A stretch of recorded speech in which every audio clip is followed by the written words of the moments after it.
E20 petrol को लेकर देश में चल रही बहस के बीच बीजेपी सांसद कोड़ा रेड्डी एक बार फिर सामने आए हैं। उन्होंने एक नए वीडियो के जरिए यह समझाने की कोशिश करी है कि क्या E20 पेट्रोल की वजह से गाड़ी का इंजन खराब हो सकता है या फिर नहीं। दरअसल E20 पेट्रोल में 20% इथेनॉल और 80% पेट्रोल होता है। अब इसी को लेकर पिछले कुछ समय से लोगों के बीच चिंता का विषय बना हुआ था। वहीं व्हीकल ओनर्स का सवाल था कि ज़्यादा इथेनॉल की वजह से उनकी गाड़ियां खराब हो रही हैं। वहीं इंजन, माइलेज या दूसरे पार्ट्स खराब हो सकते हैं।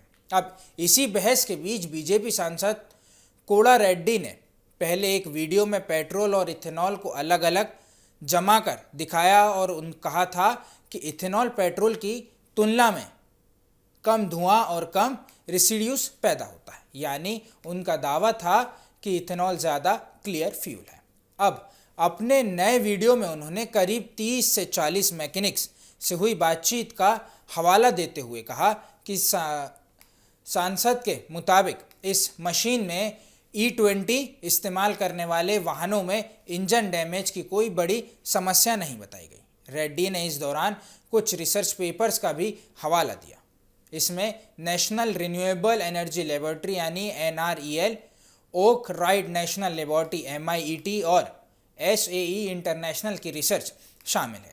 इसके मुताबिक इन स्टडीज़ में यह बताने का सामने आता है कि E20 से सीधे तौर पर इंजन खराब नहीं होता है और ना ही ये साबित हुआ है। लेकिन यहाँ एक ज़रूरी बात समझना भी बेहद ज़रूरी हो गया, क्योंकि E20 को लेकर सरकार पहले ही ये मान चुकी है कि पुरानी गाड़ियों में कुछ रबर कंपोनेंट्स इथेनॉल की वजह से प्रभावित हो सकते हैं। अब इसके अलावा E20 से गाड़ियों के माइलेज में करीब 3 से 5% तक की कमी, मतलब एवरेज में कमी आ सकती है। ठीक है। अब इंजन डैमेज का भी नहीं, गाड़ी की उम्र, उसके पार्ट्स और वहीं E20 के लिए बनी हुई है या नहीं, ये चीज़ें भी काफ़ी मायने रखती हैं। अब इसी बीच E20 को लेकर एक और बड़ा अपडेट भी सामने आया है। सरकार और ऑयल इंडस्ट्रीज़ के बीच E10 पेट्रोल को दोबारा उपलब्ध कराने पर भी बातचीत चल रही है। E10 में 10% इथेनॉल और 90% पेट्रोल होता है। खास तौर पर पुराने वाहनों में ध्यान रखते हुए ऑप्शन विचार किया जा रहा है।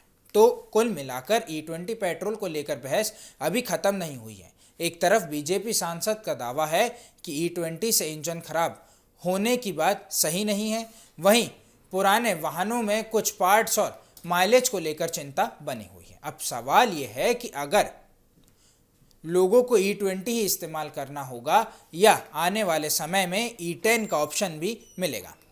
इस पर सरकार के आगे फैसले का इंतज़ार रहेगा।